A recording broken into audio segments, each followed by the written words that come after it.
Well, let's talk now to someone else who I think will have a lot of things to say on this matter. As Israel consider next steps, there are some serious concerns about British military capability to deal with whatever happens next. We can talk now to the former Chief of the General Staff, Lord Dannatt. Thank you very much indeed.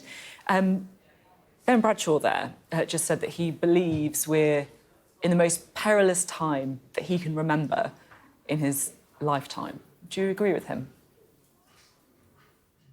Well, just picking up on the last conversation that you were having, I think with what is going on in Ukraine, Russia's aggression there, the concerning situation in the Middle East and the attack by Iran on Israel over the weekend, and of course, don't let's forget the tensions with China, between China and America over Taiwan. It is a concerning time. And there's been a lot of discussion about questioning whether we as a country are prepared for war. Well, the answer is, of course, we're not prepared for war. And actually, we don't want to have to fight a war. The big issue as far as Ukraine and Russia is concerned, and that's the one that really affects us because we're Europeans, after all, is are we spending enough on defense to have a sufficiently significant military capability to deter war, to, yes, help Ukraine defend itself, but much more to the point, perhaps stand with our NATO allies, the Baltic states, the Poles, the Finns, the Swedes, to make sure that if Putin remains with an aggressive intent, that we can stand him down. And this is where the parallels with the 1930s actually start to become not just interesting, but actually informative and rather demanding. And I don't want to just go on, but I could quote you a figure that I find really quite instructive, and that is that in 1935, we spent less than 3% of GDP on defense when we were trying to appease Hitler. That failed. By 1939, when the war had broken out, that shot up to 18%. And by 1940, when we were fighting for our very survival, it was up to 46%. That's the disastrous price of fighting a war. What we should be doing is spending 2.5%, 3%, maybe even 4% on defense now. And that's the price of deterring war. And that's what we should be doing. To talk quietly carrying a big stick, unlike Chamberlain at Munich, who talked very loudly, just carrying an umbrella. So is that really where you think where we could be, that we're kind of sleepwalking into that sort of similar situation? I think that's where we should be. We saw Jeremy Hunt in the spring budget talking about we'll go to 2.5% when conditions allow. Keir Starmer has mirrored that. But, you know, saying when conditions allow, it's a little bit like in a cricket match saying, come on, you can't bowl until the batsman's ready. Well, frankly, Putin's not going to wait until we're ready. He will do whatever he's minded to do when he is ready. And of course, if he sees that our determination is limited, our leadership is weak, our spending is low, and our military capability is not good, well, then he will take advantage of that, whether it's in Ukraine or whether it's, as in Lithuania a couple of weeks ago, and they're worried stiff, actually, along with the other Baltic states. They're very close up to Belarus, and Kaliningrad is just down the corridor from them. So, you know, we really have to take our responsibilities as fellow NATO members. And also, we're not just any old NATO member, we're a permanent member of one of the 5 members of the Security Council. You know, we are quite still a big player, and we have to take these things sensibly. You know, I know there are priorities in government and health and education, transport and all the rest of it's really important. But the first and last duty of government is the security of the nation and the people. You talk about NATO.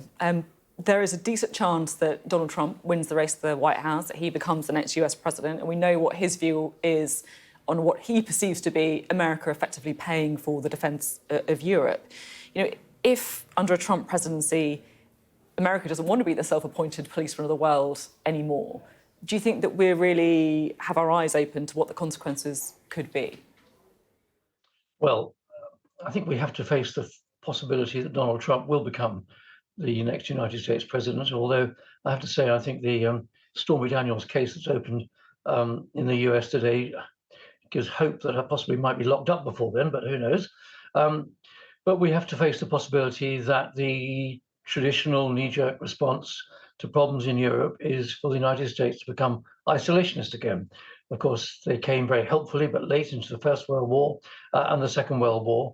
And the big triumph of NATO since 1945, or since NATO was instituted a few years later after that, was that the United States remained in NATO. And that is absolutely critical. But if the US does turn down its support, and if it does turn down the amount of money it's prepared to put into NATO, then frankly, it's up to the European members of NATO, who on a combined basis are pretty rich, to spend more on defence to look after our own collective security. We just can't get away from that. Of course, we need American support, but frankly, the Europeans have really got to step up to the plate if the Americans step down. Just focusing on the events of the weekend, the strike on Israel, many people also be thinking about the strike on the Iranian embassy in Syria.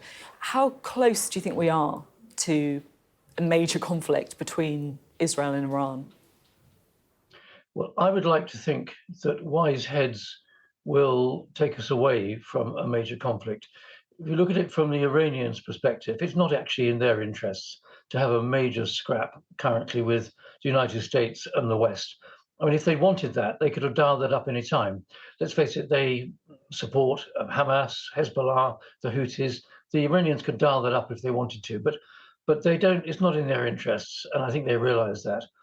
I think they felt they had to react after the Israeli strike on the consular building in Damascus on the 1st of April. And they did what they did at the weekend.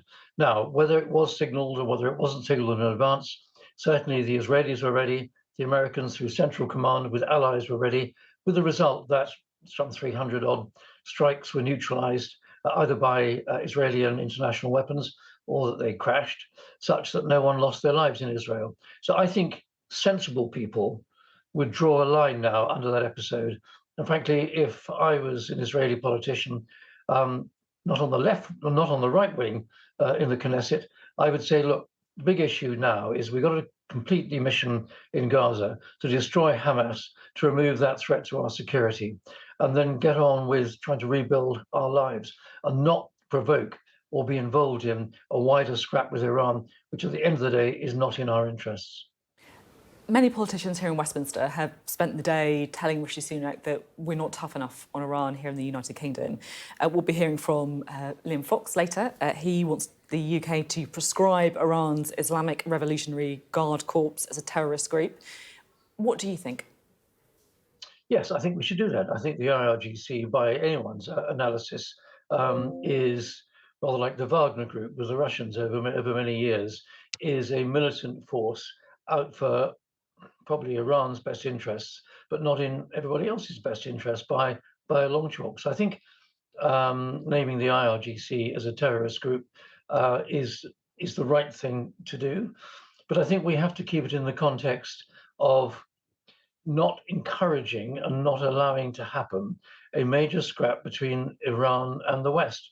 I mean, Iran's in a funny old position, really, because there's quite a lot of opposition to the Iranian regime within Iran. We've seen that for the last 10, 15 years. So that regime is on a bit of a knife edge.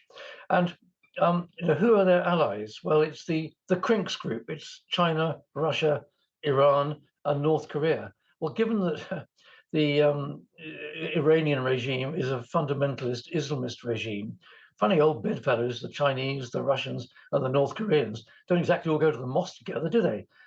So I think they're struggling to find their own route forward. And I don't think their own route forward involves a major scrap with the West and the United States at the present time, even over this issue to do with Israel. Thank you so much for being on the programme this evening. It's always really fascinating to get your insight and expertise, so we appreciate your time. Thank you.